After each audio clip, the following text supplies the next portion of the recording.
আমি আছি মাটিটা রিসোর্টে, চিটাগংয়ের আগে এটা। তো আমি আসার পর থেকে বৃষ্টি, তো এখন বৃষ্টি কমেছে, হালকা রোদ উঠতেছে। হচ্ছে মাটিটা রিসোর্ট। এই উপরে আমরা আমরা 3টা রুম নিয়েছি, উপরে 2টা রুম আর নিচে একটা রুম পাশে। রিসোর্টটা এখনও 10 বছর হয়ে গেছে, এখনও তৈরি হচ্ছে। আমরা আসলে পুরো রিসোর্টটা ঘুরে দেখতে পারিনি। এই যে সুইমিং পুল, পুরো রিসোর্টটা দেখা যায়নি এখনও। হচ্ছে একটা লেক, তো হেঁটে হেঁটে দেখবো আর কি। যেহেতু রোদ উঠতেছে এখন দেখা যাবে। তো সারাদিনের জার্নি, সকালবেলা প্রায় 4 ঘন্টা কিছু বেশি সময় আমরা গাড়ি ড্রাইভ করে এখানে আসি।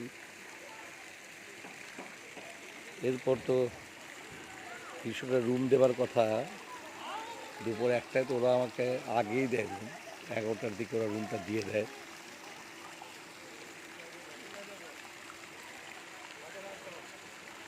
বিভিন্ন ধরনের অ্যাক্টিভিটিস আছে।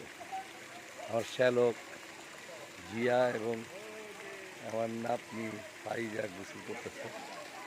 সুইমিং পুলটিও একটু ব্যতিক্রম ধর্মী আমার কাছে মনে হলো।